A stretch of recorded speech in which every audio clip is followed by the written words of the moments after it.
escalando peldaños, vamos mirando esa cruz. Sigamos el camino angosto, que con Cristo es mucho mejor. Vamos escalando peldaños, vamos mirando esa cruz. Sigamos el camino angosto, que con Cristo es mucho mejor. Ya viene la recompensa, ya no voy a llorar. Tengo a Cristo en mi vida y por eso quiero escalar. Ya viene la recompensa, ya no voy a llorar. Tengo a Cristo en mi vida y por eso quiero escalar. A veces me siento débil, ya no quiero escalar. Alzo mis manos al cielo, viene Cristo y fuerzas me da. A veces me siento débil, ya no quiero escalar. Alzo mis manos al cielo, viene Cristo y fuerzas me da. Ya viene la recompensa, ya no voy a llorar. Tengo a Cristo en mi vida y por eso quiero escalar. Ya viene la recompensa, Ya no voy a llorar. Tengo a Cristo en mi vida y por eso quiero escalar.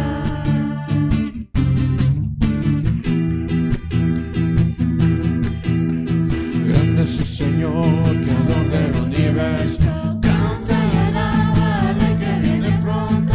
De felicidad el corazón me llena, grande es el Señor. Grande es el Señor, Creador del universo, canta y alaba al Rey que viene pronto. De felicidad el corazón me llena, grande es el Señor. Hosana al Altísimo, Hosana al Altísimo, Hosana al Altísimo, grande es el Señor. grande es el Señor, creador del universo. Canta y alaba al Rey que viene pronto. De felicidad el corazón nos llena, grande es el Señor. Hosana al Altísimo, Hosana al Altísimo, Hosana al Altísimo, grande es el Señor. Grande es su Señor, maravillosos sus prodigios, y en la fuerza de su mano el poder, y en la fuerza de su mano el poder para vencer. Un río de alabanza daré, y solo ante él lanzaré, pues has cambiado mi lamento en baile, Pues has cambiado mi lamento en baile, grande es el Señor.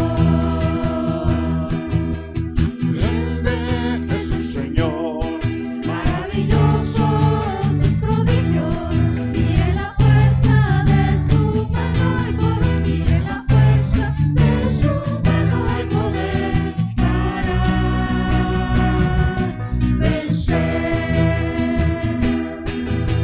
Un río de alabanza daré, y solo ante él lanzaré, pues ha cambiado mi lamento en baile, pues ha cambiado mi lamento en baile, grande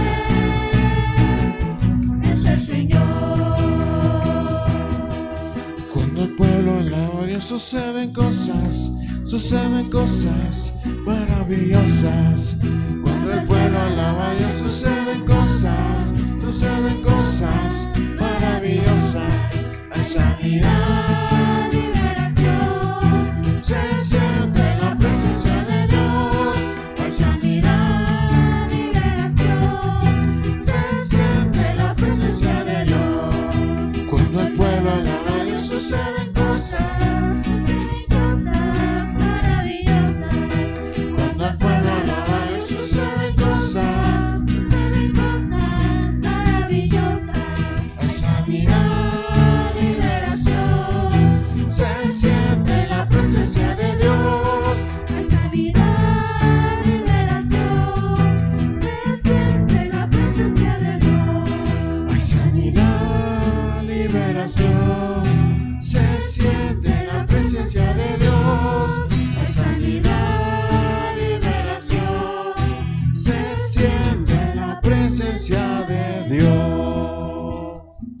fuerte aplauso para Dios. Un fuerte aplauso para Dios.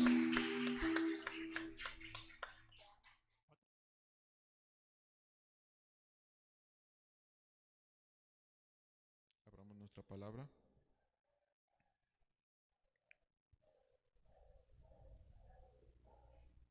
En el segundo escrito de Lucas.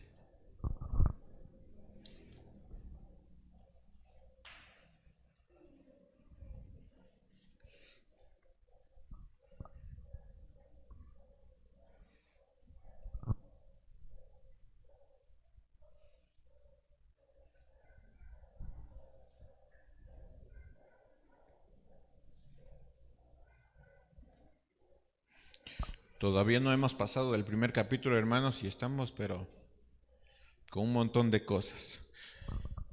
Escuche esta historia, ¿sí? Bueno, le espero para que busque Hechos.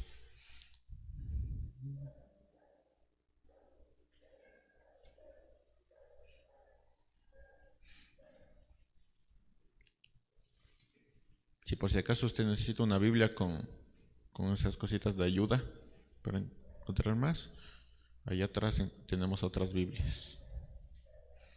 O acérquese a un cristiano. O a un niño. Los niños pues, han de haber estado estudiando los libros.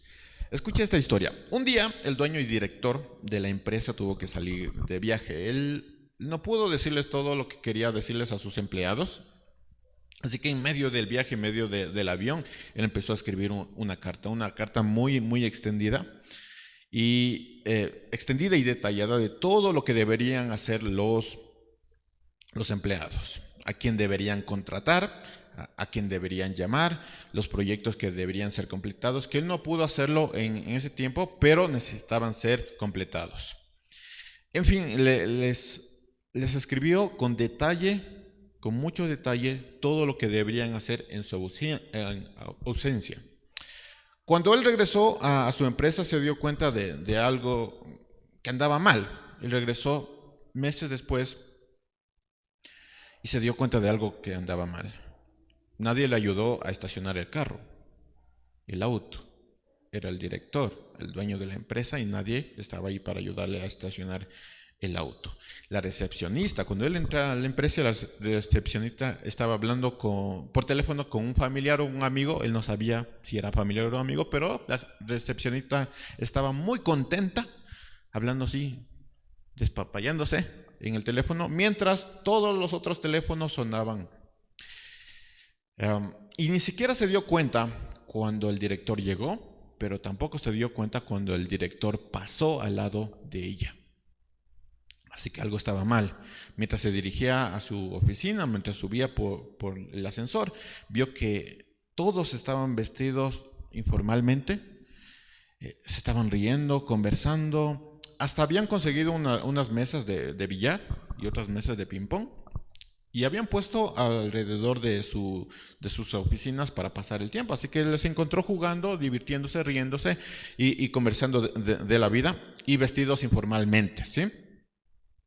Mientras se daban cuenta que él había regresado, todos se iban acercando, y yo me imaginaba que algunos empleados todavía con la raqueta de ping pong se iban acercando. Director, ¿cómo está? Le estábamos esperando, y todos estaban muy felices y le agradecieron porque ya había llegado y le estaban esperando. Pero el director le preguntó, ¿recibieron mi carta? Y ellos le contestaron, sí, recibimos la carta. De hecho, cada empleado tiene una copia de esa carta. Nosotros recibimos la carta, hicimos un montón de copias, unas a color, otras blanco y negro, otras le cambiamos la letra y le dimos a todos los empleados. Cada empleado tiene una copia de su carta, así que sí, recibimos su carta. El director preguntó, ¿pero la leyeron? Claro que la leímos, contestaron los empleados. De hecho, cada semana nos tomamos 2 horitas para volver a leer la carta. Algunos de los trabajadores se saben de memoria algunos fragmentos, le llamamos la carta andante, porque se saben de memoria su carta. Otros han compuesto canciones sobre la carta. Tenemos hasta camisetas con las frases que está en la carta. Tenemos vasos que tomamos nuestro café con frases de la carta.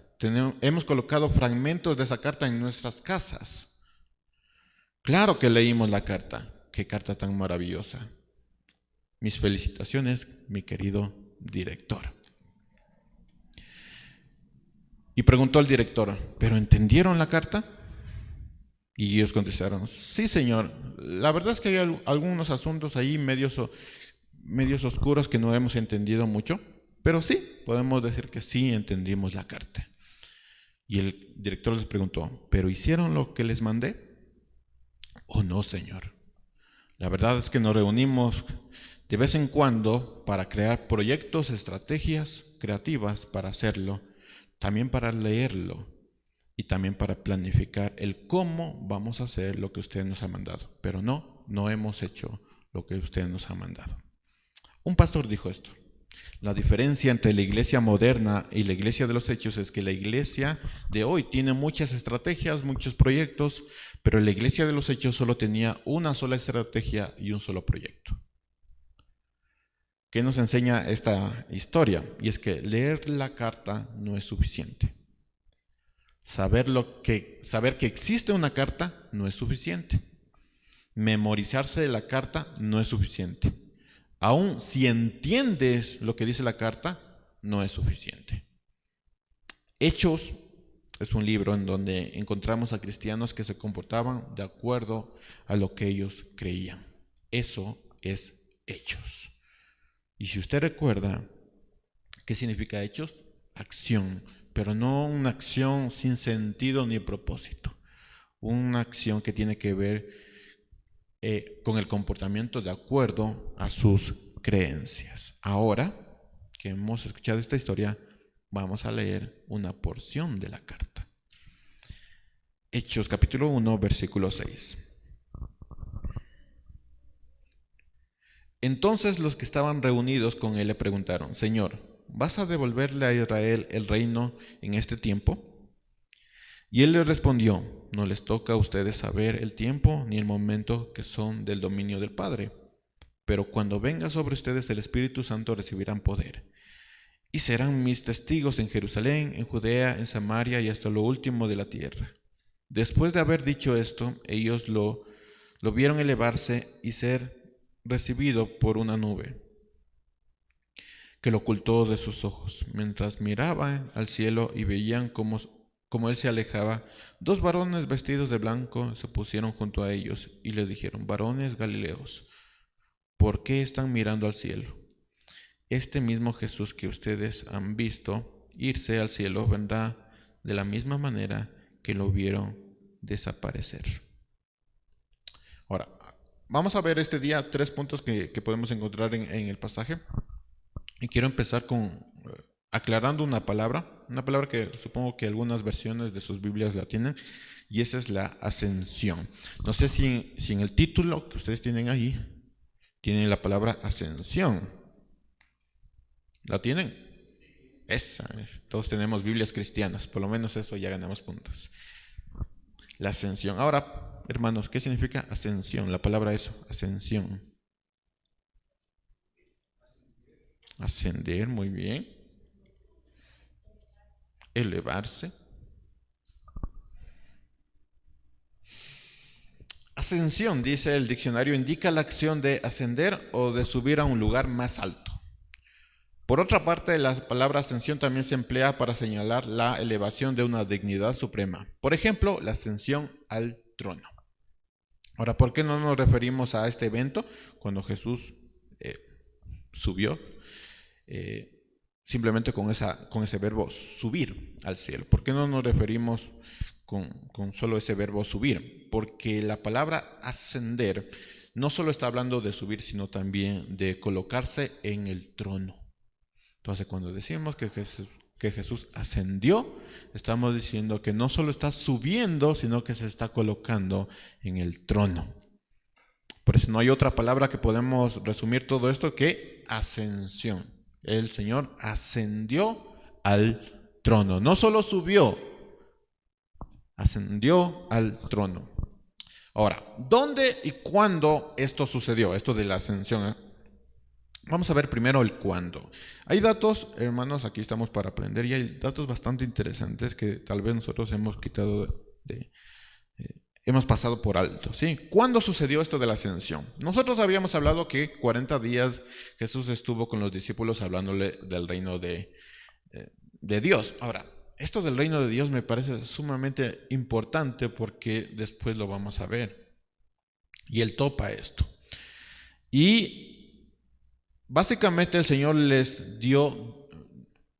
enseñó 40 días acerca del reino de Dios con dos propósitos. El primer propósito, que ya hemos visto, solo estoy resumiendo, es para abrirles el entendimiento. Eso es lo que vimos en Lucas 24, del 44 al 45, en donde Él les dice pues que les va a abrir el entendimiento. ¿Cómo? Enseñándoles las profundidades de las Escrituras. No hay otra forma de abrirles el entendimiento que enseñándoles las profundidades de las Escrituras. No las Escrituras en sí, sino las profundidades de las Escrituras. Les enseñó toda la relación que tenía el Antiguo Testamento con lo que habían visto en la vida de Jesús, y nosotros vimos esto. Si usted se acuerda, Jesús, el Mesías, tenía que ver con la ley, los profetas y ¿quién? Tres cosas había: ley, profetas y los salmos. Y eso también es muy importante porque después alguien por ahí lo menciona. Entonces, ¿qué dio en esos 40 días? Bueno, les enseñó las profundidades de las Escrituras, les habló qué es el reino. Usted en este punto ya debería responder qué es el reino de Dios. Y también les enseñó la promesa del Padre, les habló de la promesa del Padre. Y el segundo propósito era que les habló 40 días para prepararles cuando el Espíritu de Dios baje con poder. Eso tenemos en Lucas 24, versículo 49. Entonces, sabemos que Cristo ascendió a ¿cuándo?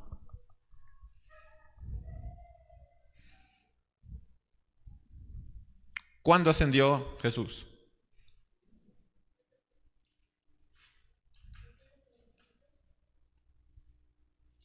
Al finalizar los 40 días. Porque estuvo 40 días con ellos, entonces ascendió al finalizar los 40 días. Ahora, ¿en dónde sucedió esta ascensión? Lucas nos dice que esto sucedió cuando ellos estaban reunidos, es decir, todavía estaban formándose. En Hechos 1:6 dice: entonces los que estaban reunidos con él le preguntaron: Señor, ¿vas a devolverle a Israel el reino en este tiempo? Esta reunión, hermanos, se dio en Betania. Anoten estos datos porque son muy importantes. Esta reunión se dio en Betania, esta pregunta se dio en Betania. ¿Y qué era Betania? ¿Alguien sabe dónde estaba Betania? Alguien que le guste geografía y que diga: yo amo la Biblia. Y dice: Betania, ¿dónde será Betania? Voy al mapa. ¿Alguien alguna vez ha hecho eso? Normalmente tenemos que hacerlo, ¿no? Eso, busquen en sus mapas, en sus Biblias con comentarios. Betania. Bueno, Betania es una aldea, ya dejen de buscarlo. Betania es una aldea que estaba cerca del Monte de los Olivos. De hecho, estaba en el Monte de los Olivos como tal, ¿sí? Ese era Betania, una aldea que estaba en los Montes de los Olivos. Este lugar tiene mucha importancia, si usted recuerda, puesto que ahí se van a cumplir muchas de las profecías. Se han cumplido muchas profecías, se van a cumplir muchas profecías. Es en el Monte de los Olivos, si usted recuerda, donde Jesús profetizó la destrucción de Jerusalén en Mateo 24, que ya hace años pasamos viendo esto, ¿sí? Ahí en el Monte de los Olivos Jesús profetizó la destrucción de Jerusalén. Y los discípulos decían: pero Señor, mira esta belleza. Y el Señor dijo: no va a haber piedra sobre piedra que quedara. Entonces ahí profetizó la destrucción de Jerusalén. Y en Zacarías 14, hermanos, yo supongo que todo esto lo dijo Jesús en los 40 días porque vieron la ley, los profetas y los salmos. Entonces, en Zacarías 14, Jesús dice que Jesús posará sus pies en el monte de los olivos. Algunos lo traducen como cuando el Señor venga, ahí es donde va a venir. Entonces, el monte de los olivos, o en el monte de los olivos, se van a cumplir muchas de las profecías, y se cumplieron muchas de las profecías. Ahora, tenga en mente un dato. La instrucción de Jesús fue en distintos lugares, no solo fue en Jerusalén, sino en distintos lugares. Y la ascensión fue ¿en dónde? Betania. ¿Dónde queda Betania? Monte de los Olivos. ¿Qué es lo que dice Lucas 24:50? Ya sabe usted, deje su dedito en Hechos y vamos a Lucas. Lucas 24:50 dice: luego los llevó de allí a Betania.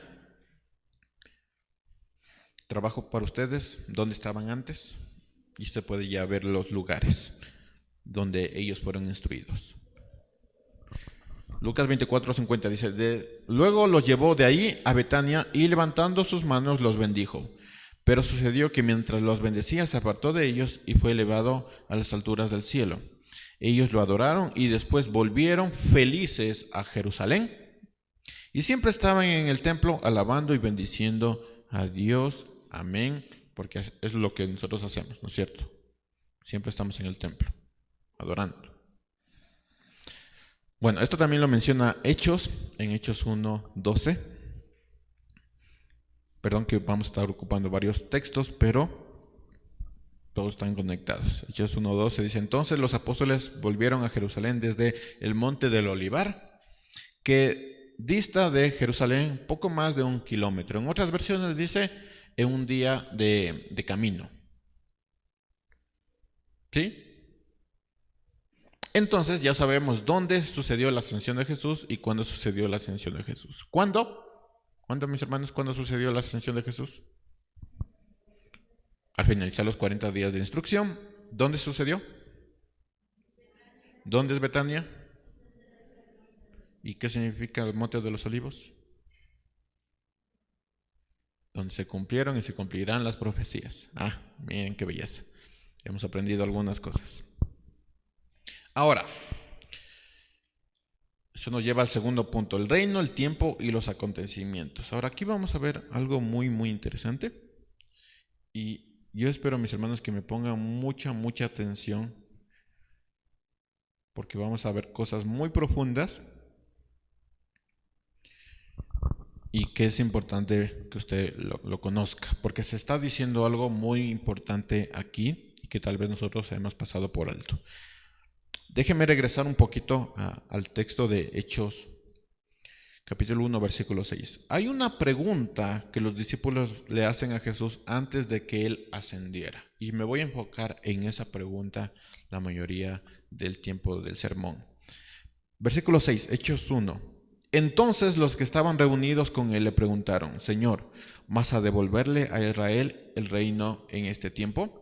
Yo estaba buscando información sobre esto y algunos decían: qué atrevimiento, ¿no? ¿Cómo le vas a decir eso a Jesús?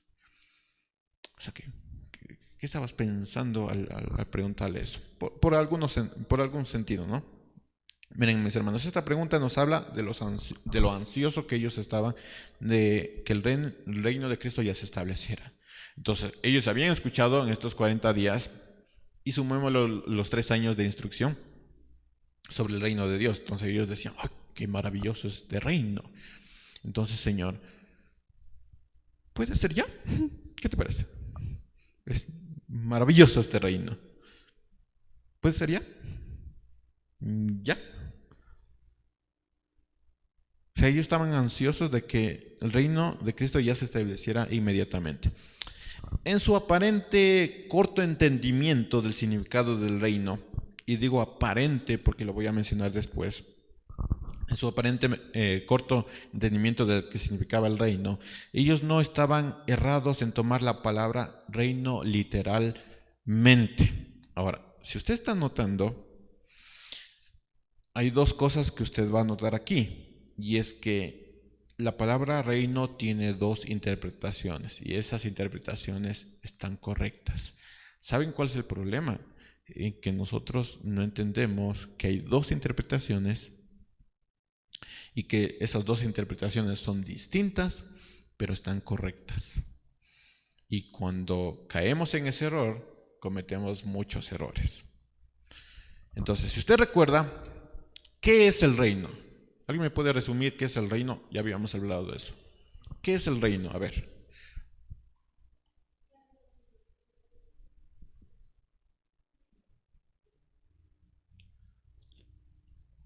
Para los muertos. Los borrachos saben de eso. Ok, ¿qué es el reino? Básicamente es la reconciliación del Padre con el hombre por medio de Jesús. Eso es el reino. Tiene que ver con el arrepentimiento, tiene que ver con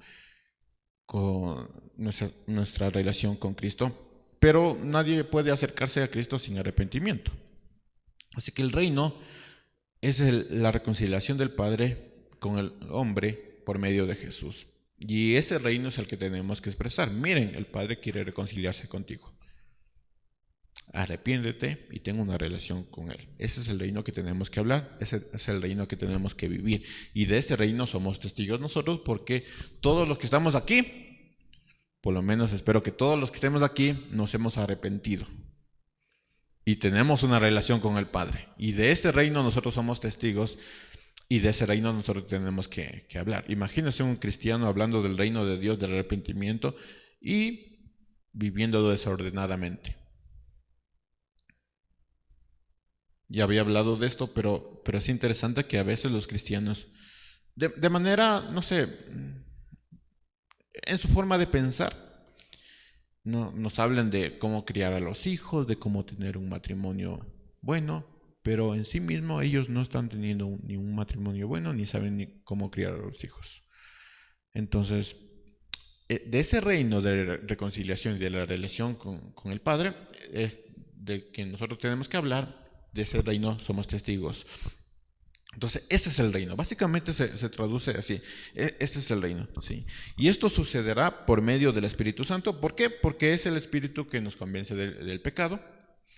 Es el Espíritu que nos hace hijos de Dios. Es el Espíritu que nos sella con la promesa de la herencia incorruptible. Es el Espíritu que nos hace hijos de Dios. Nos hace ciudadanos de este reino. Es el Espíritu. Ahora, no quitemos la mirada de lo que está narrando Lucas, que es bastante importante. Y es que los discípulos estaban viendo y deseando un reino desde una interpretación literal. Por eso la pregunta de ellos es, dice, Señor, ¿vas a devolver a Israel el reino en este tiempo? En otras versiones, si usted tiene otras versiones, dice, Señor, ¿vas a dar un rey a Israel?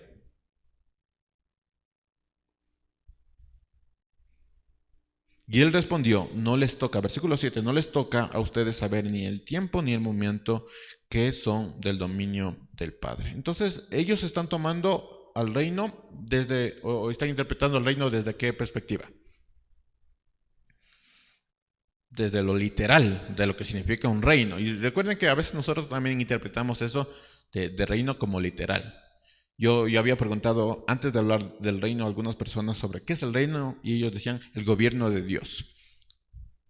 El reino es el gobierno de Dios, pero lo están tomando desde una perspectiva literal, desde la perspectiva humana, desde que es un reino, ¿cierto? Hay un rey y que está gobernando a su pueblo. Entonces ellos están tomando esta pregunta y están interpretando el reino desde una perspectiva literal. Es una especie, o sea, ellos se imaginaban una especie de gobierno total de Cristo, cosa que sí estaban en lo correcto, pero todavía no iba a suceder. No sé si me explico. Ya voy ahondando en el tema. Dice versículo 6, entonces los que estaban reunidos con él le preguntaron, Señor, ¿vas a devolverle a Israel el reino en este tiempo? Otros dicen, vas a devolverle la gloria a Israel. Otros dicen, vas a darle un rey a Israel. Y él respondió, no les toca a ustedes saber el tiempo ni el momento que son del dominio del Padre. Noten un detalle. Él no les dice, no va a suceder esto. ¿Lo notaron? Él nos dice, no, ustedes no entienden el reino. El reino no es así. Él no les dice que no va a suceder esto. Básicamente él está diciendo, sí, va a suceder esto. pero todavía no les toca saber. Déjenme añadir algo. Mientras más pensaba, más creo que no era confusión lo que ellos tenían. Yo estaba meditando en esto y es que la pregunta es muy directa, ¿no? Y entre más pensaba, más meditaba, yo creo que ellos no estaban confundidos. Creo que ellos sabían muy bien lo que estaban hablando. Jesús les había instruido. Y si Jesús les había instruido, les había hablado de todo esto. Así que yo no creo que ellos estaban confundidos en la pregunta, ni en la interpretación literal del reino. Ellos sabían exactamente lo que estaban preguntando. Así que yo personalmente no creo que ellos estaban confundidos. ¿Por qué? Porque Jesús era su maestro. Y no creo que a él se le pasó esta idea. Así que creo que ellos habían entendido, hermanos, escúchenme muy bien esto, porque esto les cambiará la vida en algunos pasajes. Yo creo que ellos habían entendido el reino de Dios en su interpretación teológica, pero también en su interpretación literal. Hay dos interpretaciones acerca del reino. La teológica, que ya hemos visto, que es el reino de la reconciliación del Padre con el hombre por medio de Jesús, y es el Espíritu que nos lleva a eso. Pero también hay una interpretación literal. ¿Va a venir Cristo a gobernar? ¿Ustedes qué creen? Sí. ¿Va a haber un reino? ¿Literalmente? Sí. Así que hay dos interpretaciones que los discípulos habían entendido muy bien del reino de Dios. El problema es que nosotros no lo hemos entendido. Y ahí vienen un montón de confusiones acerca de estos temas. Muchos dicen que los discípulos estaban confundidos, otros dicen que ellos estaban preguntando sobre el reino literalmente. O sea, otros, dependiendo de sus posturas doctrinales, ellos están hablando de que ese reino es el reino milenial, ese reino de los 1000 años. O sea, lo están tomando no literalmente, sino hay una palabra para eso. O sea, lo están tomando como que fuera exacto lo que está diciendo. Si son 1000 años, ha de ser 1000 años. O sea, lo están tomando así. Entonces, cuando los discípulos preguntan sobre el reino y si va a regresar esta gloria del reino y si va a venir un rey, y algunos lo interpretan como que eso va a ser los 1000 años. Pero lo que no se han dado cuenta es que hay dos interpretaciones acerca del reino de Dios, la teológica y la literal. La interpretación teológica, para que usted vaya entendiendo, tiene que ver con el propósito del reino. ¿Cuál es el propósito del reino?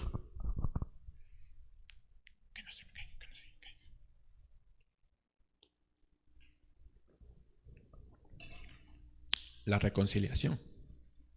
Bien, qué fácil.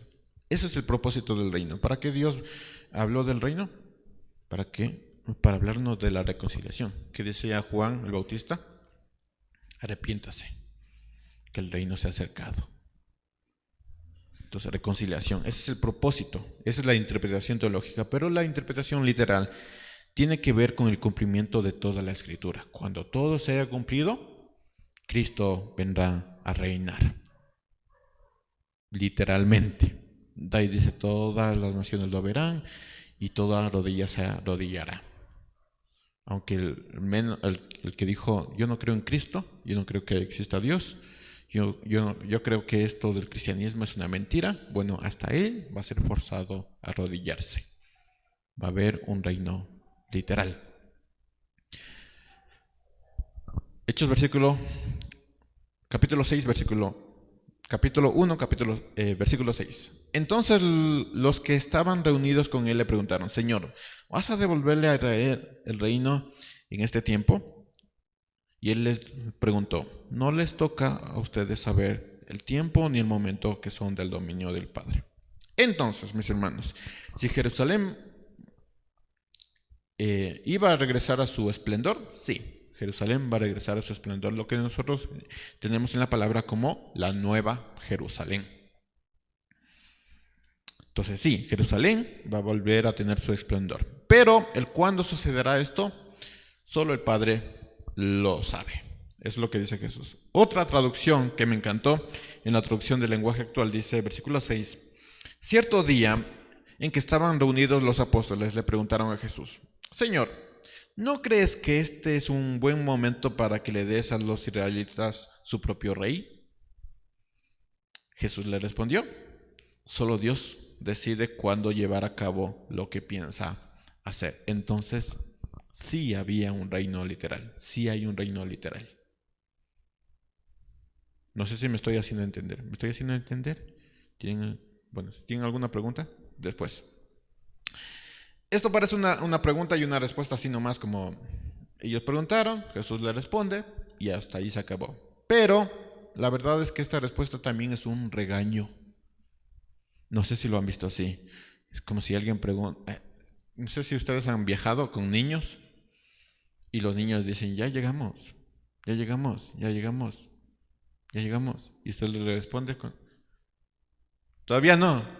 Es una respuesta, pero también es un regaño. Es como: ya, calla, ya, todavía no. Ni siquiera salimos del terminal y tú ya estás diciendo: ya llegamos.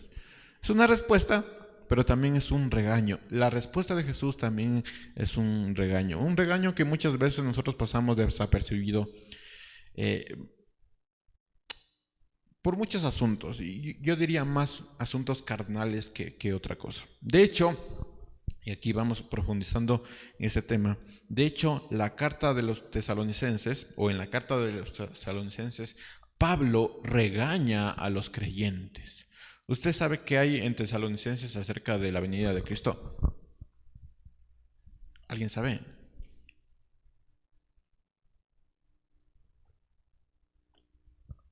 A ver, los hermanos viejitos. ¿Qué hay en Tesalonicenses que habla de la venida de Cristo? El arrebatamiento. Ahí se menciona el arrebatamiento. Pero lo que ustedes no saben es que Pablo les está regañando a los tesalonicenses. Y es que hay un contexto atrás de lo que está diciendo Pablo acerca del arrebatamiento. Ellos, los de la iglesia de Tesalónica, estaban convencidos de que Cristo regresaría ya. Es como los discípulos: Señor, creo que es un buen momento para ya tenerlo aquí, ya. Y los tesalonicenses, la iglesia de Tesalónica, habían interpretado esto como: ya, Cristo va a llegar ya. Y ustedes han visto en noticias lo que ha sucedido cuando alguien dice: Cristo ya viene. Empiezan a vender todo, empiezan a deshacerse de todo y ay, vamos a celebrar porque Cristo ya viene. Ha pasado algunas veces en nuestra historia. Algunas personas han dicho: Cristo viene en tal fecha. Entonces todos empiezan a vender y feliz de la vida, vamos a irnos con Cristo, entonces vamos a vender esto, porque de esto pues, no, se va a pudrir, entonces nos vamos con Cristo, vamos a deshacernos de esto. Esto es lo que estaba pasando en Tesalónica. Después Pablo, recuerdan que pide diezmos y ofrendas para los santos. Algunos santos eran de Jerusalén, otros santos eran de Tesalónica, porque se habían deshecho de todo y no tenían nada. Habían interpretado que Cristo iba a venir ya, entonces se habían deshecho de todo. Entonces, lo que Pablo está diciendo aquí en Tesalónica, hablando del arrebatamiento, es un regaño. Es un regaño con teología, o sea, con doctrina, es un regaño, porque ellos estaban convencidos de que Cristo regresaría ya y dejaron sus empleos y empezaron a depender de otros. Como Cristo ya viene ya, entonces voy a dejar mi empleo y que los hermanos, los santos, me provean de alimento y de ropa y todo, porque todo lo que es material es malo. Entonces, como Cristo ya viene ya, ¿yo para qué voy a querer esto? Y empezaron a depender de otros. Y esto fue lo que dijo Pablo al respecto. Y es un texto que también es muy mal interpretado y muy mal usado. Dice en 2 de Tesalonicenses 3:10, porque el problema, recuerdan que no son textos aislados, es todo una carta que les está mandando y también tiene que ver con la mención de Pablo del arrebatamiento. Entonces, ¿qué habían hecho ellos? Dejado todo y estaban viviendo de lo que otros le daban. ¿Por qué? Porque creían que Cristo ya regresaría. Entonces, este es el regaño una de las partes del regaño de Pablo hacia estos hermanos que habían interpretado mal acerca del reino. Segundo de Tesalonicenses 3:10. Cuando estábamos con ustedes también les ordenamos esto: si alguno no quiere trabajar, que tampoco coma. Anda. Y es que nos hemos enterado de que algunos de ustedes viven desordenadamente y no trabajan en nada y se entrometen en lo ajeno. A tales personas les ordenamos y exhortamos por nuestro Señor Jesucristo que simplemente se pongan a trabajar, vagos, y que se ganen su propio pan. Entonces, ¿qué había sucedido? Ellos habían interpretado mal el regreso de Cristo al reino. Entonces, vamos a venderlo todo, ya vamos a dejar de trabajar, vamos a disfrutar la vida, porque Cristo ya viene. ¿Y qué es lo que dice Pablo? Que se pongan a trabajar.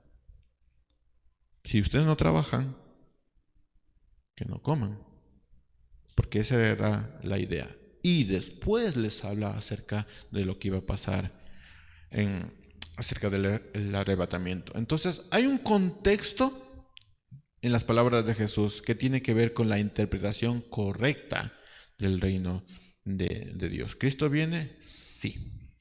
Pero hay un reino que tenemos que testificar, y ese es el reino del perdón, de la reconciliación. Si no hay eso, entonces, hermanos, no creo que alguien se vaya a ir al cielo. Si no vives el reino de la reconciliación, entonces no creo que te vas a ir al cielo. Tú puedes esperar el cielo, tú puedes esperar que Dios venga y decir, no, como yo acepté a Cristo, pero vivo desordenadamente, no hay transformación en mí, no hay cambio en mí, no hay crecimiento en mí, no me parezco más a Cristo cada día, entonces dudo mucho que Cristo venga por ti.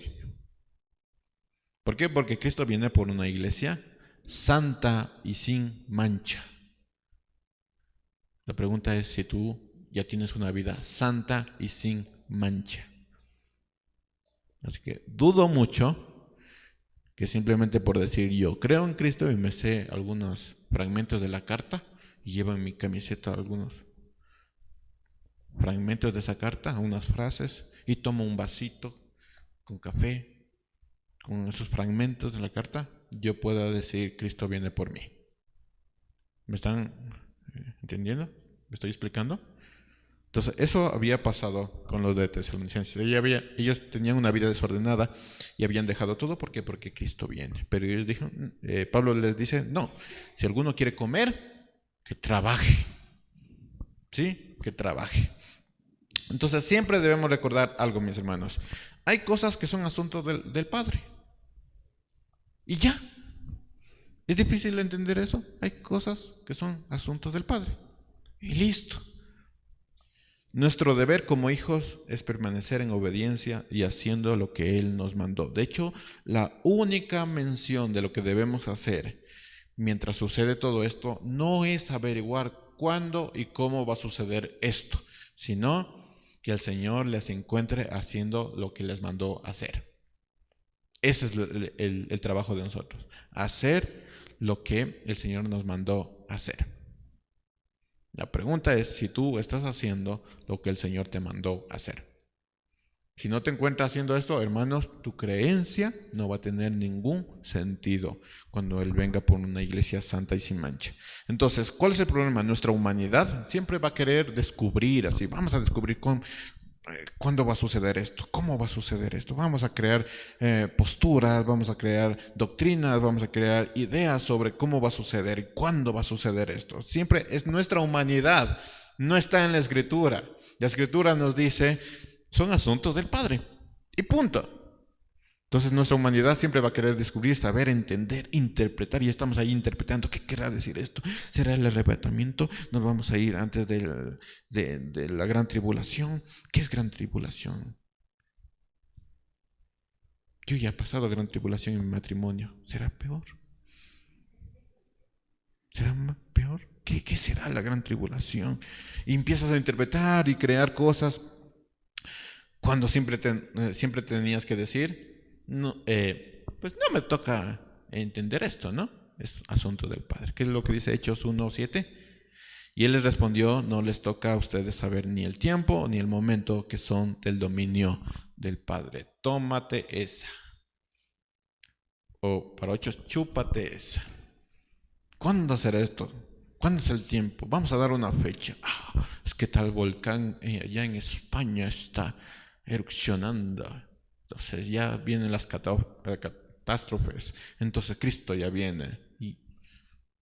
¿Me explico? O sea, ponte a hacer lo que tienes que hacer. Tú estás viviendo una vida desordenada y metiéndote en lo ajeno, que es lo que dice en Tesalónica, ¿no? Metiéndote en cosas ajenas. Concéntrate en lo que tienes que hacer. Preocúpate en lo que tienes que hacer, en lo que el Señor te ha mandado a hacer. Y si en algún momento tu carne te dice, ¿pero cuándo va a suceder esto? Jesús le dijo, no les toca a ustedes saber ni el tiempo ni el momento que son del dominio del Padre. Otra traducción dice tiempo y sazones. ¿Alguien tiene esa traducción viejita? Es la Reina Valera del 60. Tiempo y sazones. Tiempo y sazones. Dice que sazones es. Bueno, sazones se refiere a los acontecimientos. Entonces, cuando habla de ustedes no les toca saber ni el tiempo ni el momento, está hablando del se desmayó. De la hora, del día, pero también de los acontecimientos. Entonces dice, Señor, ¿será que estos acontecimientos muestran que ya vas a venir pronto, que vas a venir mañana? Y les dicen, ustedes no saben ni el tiempo ni los acontecimientos. Eso le corresponde solo al Padre.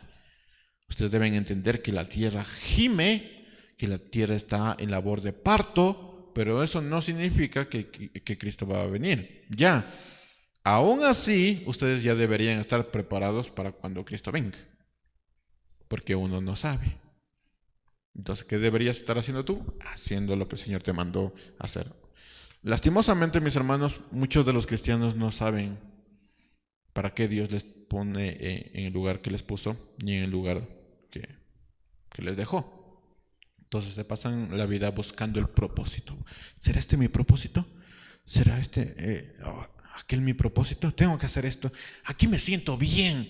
Aquí no me gusta mucho porque me exigen. En esta iglesia me exigen ser miembro activo, y miembro activo significa que también estoy bajo disciplina, entonces no me gusta mucho eso. Y se pasan la vida buscando el propósito, pero nunca lo encuentran. Y cuando el Señor venga, ¿qué le vas a decir? Señor, imagínate, ni encontré lo que me dijiste. O sea, sí recibí tu carta, pero estoy todavía analizando, buscando estrategias de cómo llegar a eso. Siempre va a haber dudas. Y cuando eso suceda, cuando la carne diga, ¿cuándo sucederá esto? Usted recuerde esto. No les toca saber ni el tiempo ni el momento que son de dominio del Padre. No pueden saber ni el día, o no les toca saber ni el día, ni la hora, ni tampoco los acontecimientos para que llegue Cristo. Pero va a llegar. Y ustedes tienen que estar preparados para cuando eso suceda. Lo que está diciendo Jesús es algo muy significativo y algo que los judíos de ahí lo entendían. Nosotros lo tenemos que interpretar y rebuscar, pero los judíos que estaban escuchando esto lo entendían. ¿Saben por qué? Porque esto es lo mismo que hacía un padre judío con un hijo que ya estaba listo para casarse. Ya saben, los padres judíos eran que le buscaban a la novia. No es que el hijo judío decía, esa chica está muy guapa, me voy a casar con ella. No era así. El padre judío le decía, te he conseguido una novia. Imagínense en eso hoy, ¿no? Tú jugando Play o en la consola y viene tu padre y tu madre y todo contento. Hijo, ni sabes, te conseguí una novia, mañana te casas. Eso es lo que sucedía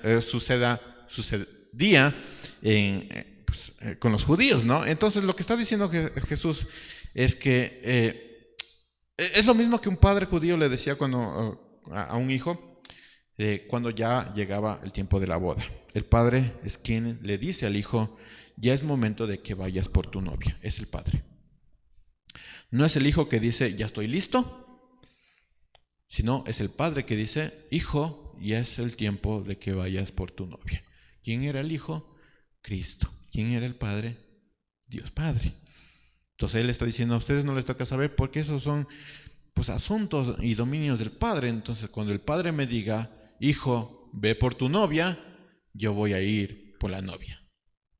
Nosotros no lo hemos entendido, pero es así como entendieron ellos. Jesús estaba diciendo, es dominio, es autoridad del Padre decirme a mí, ya es hora, ve por tu novia. No me corresponde. Por eso dice, no me corresponde a mí, pues tampoco, porque yo soy el Hijo y Él es el Padre. Versículo 7, Hechos 1. Y Él le respondió, no les toca a ustedes saber ni el tiempo ni el momento que son del dominio y el Padre. Ahora, mientras iba a suceder esto, de que se iba a manifestar el reino literalmente de Cristo, algo les dice. Y hay una palabrita ahí importante. Pero.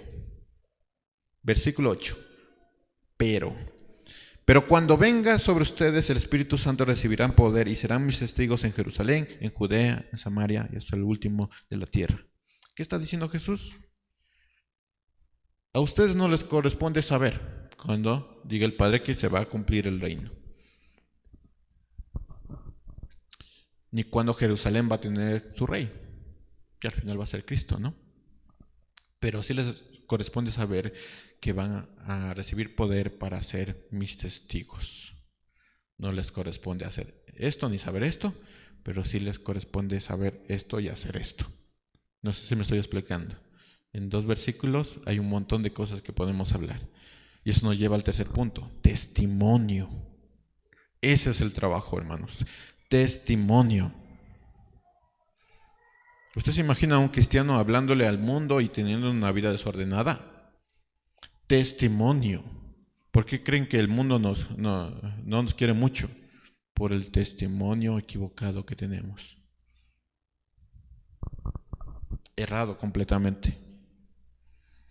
Uno que habla de la paz de Cristo y cuando llega a casa insulta a la esposa, insulta al perro. Te comiste mi carne, toma perro, una patada. Testimonio. Por si acaso en Proverbios dice que los sabios cuidan muy bien a sus bestias. Testimonio. Y ahí ves a cristianos llenos de perros. ¿Han visto a cristianos llenos de perros? Y de invertir un poquito en cuidarles, ¿no? En castrarles, ¿no? Para cuidarles, porque es salud para ellos. Y ahí ves a cristianos llenos de perros. Que no toquen mis perros. Que... Testimonio. Hasta en esas cositas uno se ve. Llegas tarde al trabajo. Ay, quítese, vecina, yo quiero subir primero al bus. Testimonio. Y después le dices, vecina, vamos a la iglesia. ¿Se imaginan eso? Bueno, así somos. O cristianos, estudiantes, ¿no?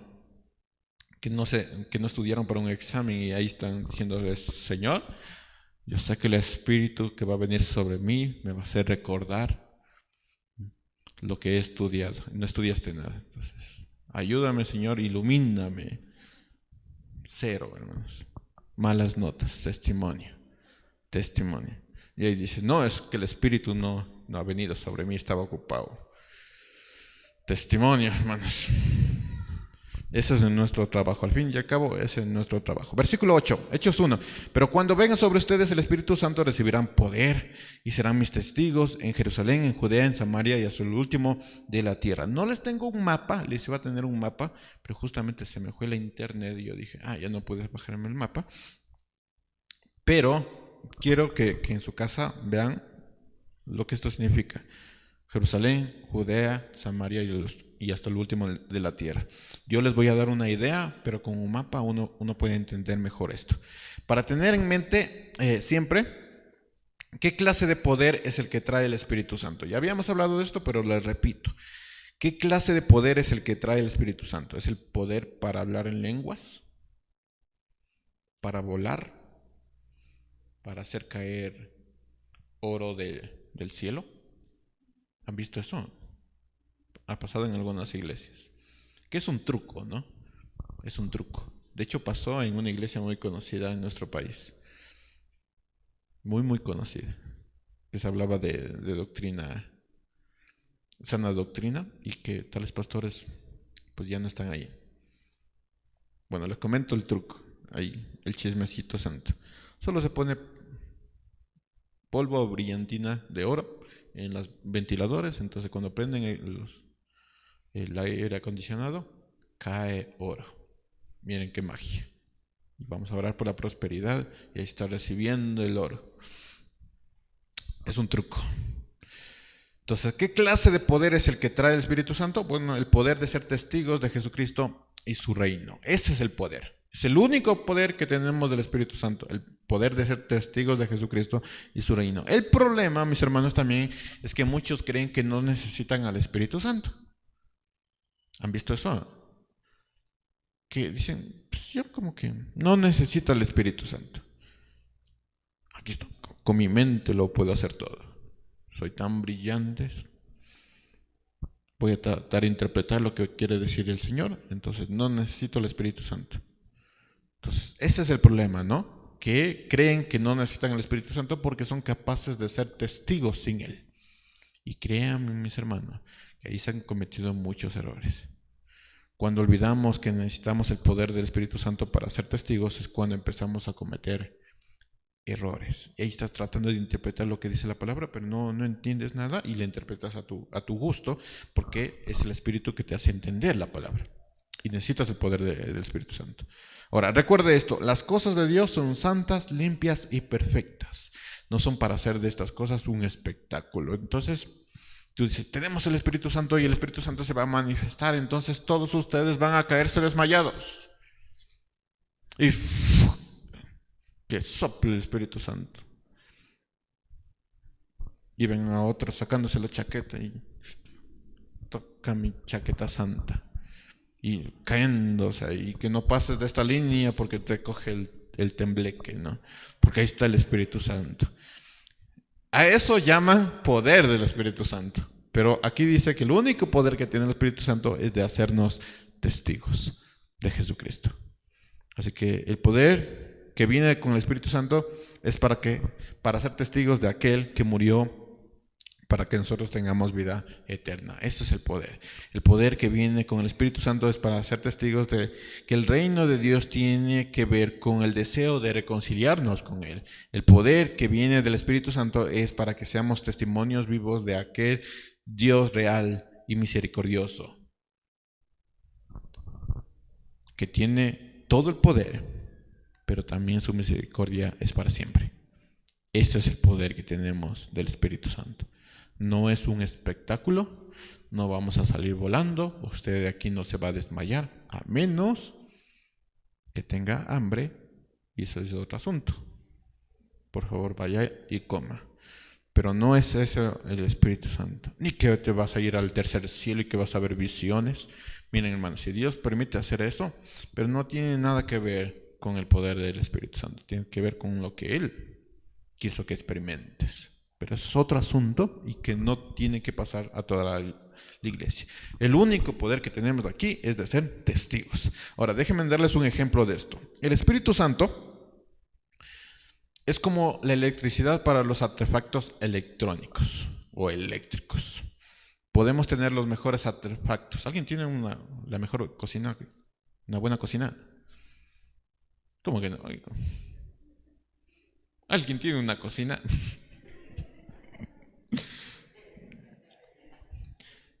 Bueno, mis hermanos, me he enterado de muchas cosas hoy día. Bueno, podemos tener los mejores artefactos, pero no funcionan sin una fuente de poder. Podemos tener la mejor televisión del mundo, pero no funciona sin una fuente de poder. Hace algunos días, solo para que lo podamos entender, hace algunos días tuvimos un problema con la electricidad en casa. Yo tenía que trabajar, ¿sí?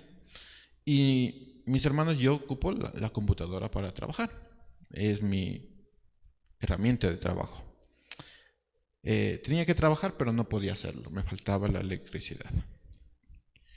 Tenía las ganas. Yo estaba así como, tengo que trabajar. Tenía la motivación para hacerlo. Tenía el conocimiento para trabajar. Ya sabía qué iba a hacer. Había planificado cómo hacerlo, pero me faltaba esa fuente de poder para hacerlo. Así es el Espíritu Santo. Tú puedes tener la motivación, tú puedes tener el conocimiento, puedes haber planificado, puedes tener las ganas, puedes tenerlo todo, pero si no tienes al Espíritu Santo, ¿qué va a pasar contigo? Nada. Nada va a pasar. Así es el Espíritu Santo. Versículo 8, pero cuando venga sobre ustedes el Espíritu Santo recibirán poder. Y serán mis testigos en Jerusalén, en Judea, en Samaria y hasta lo último de la tierra. La palabra poder, si lo tienen en mente, la palabra poder que está utilizando Lucas viene de la palabra dunamis. ¿Alguien le recuerda a otra palabra? Dunamis. Bueno, de ahí se deriva la palabra dinamita o dinámico. Entonces, cuando habla de ustedes van a recibir una dinamita, van a recibir un dinamismo, eso está hablando. ¿Para qué? Para que sean mis testigos en Jerusalén. ¿Alguien de aquí es tímido para hablar de la palabra de Dios? Bueno, el Espíritu de Dios viene con un dinamismo, como una dinamita en las manos para hacer las cosas. ¿Alguien está cansado? El Espíritu de Dios les trae una dinamita que les hace levantar de la cama, porque imagínense, van a ser dinámicos. Eso es lo que está diciendo Jesús. Y esto fue exactamente lo que necesitaban los apóstoles. ¿Por qué Pedro se levantó como? No sé si ustedes se dieron cuenta, pero se levanta así. Dice Hechos 2, versículo 14. Después de haber recibido ese dinamismo, esa dinamita, ¿no? Viniendo del Espíritu Santo. Hechos 2, versículo 14. Entonces Pedro se puso de pie junto con los otros 11. Como, vamos, ¿qué es que están diciendo? Vamos, así. Junto con los otros 11, y con potente voz dijo: varones judíos y ustedes habitantes de toda Jerusalén, sepan esto y entiendan muy bien mis palabras. Versículo 17, Dios ha dicho: en los últimos días derramaré mi espíritu sobre toda la humanidad. Los hijos e hijas de ustedes profetizarán, sus jóvenes tendrán visiones y sus ancianos tendrán sueños. Versículo 22, varones israelitas, escuchen mis palabras. Jesús Nazareno, que fue el varón que Dios aprobó entre ustedes por las maravillas, prodigios y señales que hizo por medio de él, como ustedes lo mismo lo saben. Luego menciona a David. Recuerdan que ellos estaban viendo ley, profetas y salmos. Pedro lo menciona a David. Eso léanlo en su casa. Versículo 39. Porque la promesa es para ustedes y para sus hijos, para todos los que estén lejos y para todos aquellos a quienes el Señor nuestro Dios llame. Miren qué poderosas palabras y con dinamismo. Él no dijo: hermanos, Dios ha dicho que en los últimos días va a derramar su espíritu a toda la humanidad. Hermanos, no lo dijo así, lo dijo con poder, con energía, con dinamismo. Eso es lo que hace el Espíritu Santo. Para tenerlo claro, palabra que nosotros debemos entender: testimonio, acción, ser testigos, y fuente, el poder del Espíritu Santo. Versículo 8, pero cuando venga sobre ustedes el Espíritu Santo recibirán poder y serán mis testigos en Jerusalén, en Judea, en Samaria y hasta lo último de la tierra. ¿No les parece esto maravilloso? Maravilloso. Me parece maravilloso cuando alguien está diciendo: ay, estoy tan angustiado, tengo tantos problemas. Deja que el Espíritu de Dios se revele en ti. Y levántate y digo: ¿cómo que tengo problemas? Esos problemas no tienen nada que ver con el poder de mi Dios. Y te pones a alabar y la gente va a decir: que está loca la vecina. Pero tú vas a decir: pero sí, estoy loco por el Señor, loca por el Señor. ¿Me explico? Y estás angustiado, hay los problemas. No, el Espíritu de Dios viene con poder y ese poder te hace testigo de Cristo. Jesús les dice: están a punto de recibir una dinamita. Están a punto de ser tan dinámicos que no volverán a ser igual. Pedro no volvió a ser igual, porque recibía esa dinamita, era dinámico. porque había recibido el poder del Espíritu. Están a punto de recibir una fuente de energía que no se cansa ni se apaga. Y tú dices, no, estoy cansado de esta vida. ¿Cómo que estás cansado de esta vida? ¿Y el Espíritu? ¿Y el Espíritu? ¿Qué pasó con el Espíritu? Dejaste que el Espíritu se entristezca, ¿no es cierto? Eso hiciste. El Espíritu te da poder, energía, es una dinamita. Pero déjame topar un punto. Para que no se nos escape nada, hay un orden. ¿Notaron el orden? Hay un orden aquí. ¿Quieres ganarte el mundo así con energía? Tengo las ganas de servir al mundo. Bueno, empieza por tu casa y luego piensa en ir más allá. Hay un orden en esto. Escuchen lo que está diciendo Jesús. Jesús les está diciendo que lo más importante aquí es el ser testigos de Cristo. Está la fuente de poder, que es el Espíritu Santo, para hacerlo, para que usted pueda hacerlo, pero también está el orden en que lo debemos hacer. Orden. ¿Y saben qué? No nos gusta el orden. ¿A alguien le gusta el orden? Pues me alegro. Orden. Todo es orden. Tienes la fuente de poder, pero también está el orden en que lo debemos hacer. No es que el Señor me ha llamado a las naciones, entonces voy a ir a las naciones porque tengo el Espíritu Santo. Un momento. Está el orden. Estaba escuchando acerca de esta idea errada de salir y hacer cositas. Y alguien decía, ¿tú quieres salir a las naciones? Bueno, ¿cuántos has ganado en tu barrio? Muéstrame que has ganado en tu barrio y puedes salir a las naciones. ¿Por qué? Porque hay un orden. Hay un orden. Hay un orden. Lo realmente importante es que tengas el testimonio de que hay un rey y este rey tiene un orden. Testimonio. Hay un orden. La pregunta es, ¿realmente esto que es importante para ti o hay algo más importante para ti? Porque ahí se empiezan a desordenar las cosas. Tal vez no será que es importante para ti sentirte útil y eso hace que hagas las cosas, pero estás completamente desordenado. ¿O será que para ti es importante sentirte bien con lo que haces? Entonces yo me siento bien, me gusta hacer esto, me encanta hacer esto, pero estás desordenado. O no sé, para ti es importante dejar de sufrir, pero estás desordenado. O para ti es importante tener una buena vida, pero estás desordenado. ¿Qué es lo realmente importante para ti? ¿Ser testigo o disfrutar esta vida? Dejemos todo, ¿no? Vamos a servirle al Señor. Hay un orden. Un orden. Ahora, si ser testigo de Cristo, y con eso significa que estás bajo su autoridad, es importante para ti, no te olvides que también esto se empieza en casa. Hay un orden. Hay un orden. Una versión más extendida diría, versículo 8, Hechos 1, pero cuando venga sobre ustedes el Espíritu Santo recibirán poder y como resultado serán mis testigos en Jerusalén, en Judea, en Samaria y hasta lo último de la tierra. Hay el poder, hay la consecuencia de ese poder, pero hay un orden también. ¿Sí me estoy explicando, mis hermanos? Hay un orden. Hay un orden en hacer las cosas.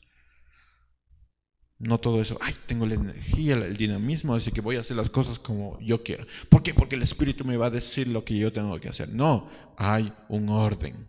Hay un orden en las cosas. Ahora, quiero terminar rescatando algunos principios que hemos visto alrededor de la predicación. En cuanto a la ascensión, hermanos, adoración. Dice Lucas 24:51, Pero sucedió que mientras los bendecía, se apartó de ellos y fue llevado a las alturas del cielo. Entonces ellos lloraron, se angustiaron, se preocuparon, fueron a trabajar. A ver, busquen para ver si no estoy leyendo mal.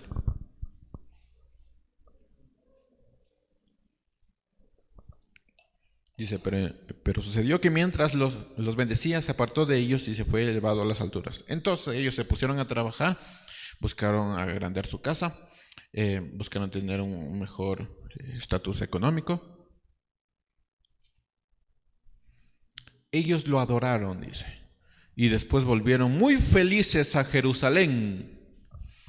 Y siempre estaban en el templo alabando y bendiciendo a Dios. Amén. ¿Y saben el significado de ese amén? Que así sea para nosotros. Jesús está ascendiendo al trono. La reacción natural es adoración. Adoración. Si estés haciendo lo que estés haciendo, adoración. Porque no es para que tú te sientas bien. Es para que Dios sea adorado. Lo interesante es cómo se llevó a cabo la adoración. ¿Usted notó algo? ¿Cómo se está adorando aquí? ¿En casa viendo un video? ¿Cómo se está llevando aquí la adoración? A ver, cuénteme.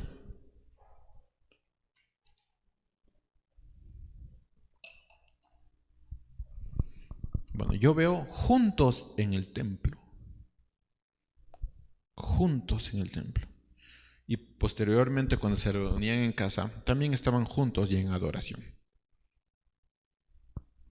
Que usted no sea esos cristianos que dicen, ay, voy a la iglesia a aprender de Cristo porque amo a mi Señor. ¿Cómo está mi hermano? ¿A usted qué le importa? Estoy escuchando al pastor. ¿Qué sentido tiene esto, no es cierto? Buenos días, hermanos. ¿Qué buenos días? Llego tarde, buenos días. No dejes de ser parte, o sea, no vas a dejar de ser parte de la iglesia si estás fuera de este templo. Pero cuando la iglesia se reúne, es evidente para qué lo hace. Adorar juntos. En cuanto a la ascensión, adoración. Si Él está en el trono, nosotros lo estamos adorando. Y lo estamos adorando juntos. Nadie puede adorar a Dios separado. Esto del cristianismo, hermanos, es meterse con familia que a veces la familia pues tampoco te agrada. ¿No es cierto? A veces hay familiares que... Pero con el paso del tiempo, también tú perdonando y llenándote del Espíritu dices, bueno, el amor de Dios me amó a mí, que soy completamente irreverente. ¿Cómo no voy a amar a este hermano o este hermano chismoso? Véngase, hermano, le cuento un chisme. Y le dices, el Señor te ama. Ese chisme. Porque es así, mis hermanos. Es adorar juntos. Ay, qué vestidos, hermano. Yo no soy como ellos. No, adorar juntos. Eso es una iglesia. Entonces Cristo está arriba. Nosotros estamos aquí adorando juntos. Lo segundo es, en cuanto al reino, el tiempo y los acontecimientos, bueno, hay cosas que son asuntos del Padre. Cada vez que usted escuche, el Señor ya está viniendo, miren las cosas que está pasando, usted recuerde, son asuntos del Padre. Y viva su vida, la vida que el Señor les mandó a hacer. Y no se preocupe diciendo, ¡ay, ya viene Cristo! Viva su vida. Si usted está preparado y haciendo lo que tiene que hacer, hermanos, Cristo como venga, se va a ir usted con Él. Como venga, no importa. Como venga, usted va a estar preparado. No importa lo que usted piense acerca de eso. Hay cosas que son asuntos del Padre. De hecho, todo acontecimiento y tiempo le corresponde al Padre. Así que cuando pasan cosas, uno dice, ay, pero ¿por qué sucedió? Bueno, ahí tiene que recordar, son asuntos del Padre, el Padre sabrá. Sin embargo, quiero mencionar algo que nos corresponde exclusivamente a nosotros. Hay asuntos del Padre que le corresponden al Padre, pero hay asuntos que nos corresponden exclusivamente a nosotros. Y eso se llama obediencia y rendición. Entonces hay cosas del Padre, pero también cosas de nosotros. En otras palabras, en lugar de pensar en los tiempos, concéntrate en obedecer. Hermanos, Dios no vendrá por los que descubrieron cuándo iba a venir. Dios va a venir por los que fueron obedientes. Y eso cambia vidas. En vez de preguntarte y escuchar a alguien que está diciendo, miren los acontecimientos que está pasando, miren cómo está el mundo, hermanos, Dios no va a venir por quienes están interpretando de esa manera la Escritura. Dios va a venir por quienes fueron obedientes. ¿Tú eres obediente? Esa es la pregunta. ¿De qué te sirve saber eso si no eres obediente? ¿De qué te sirve? Preocúpate en ser obediente.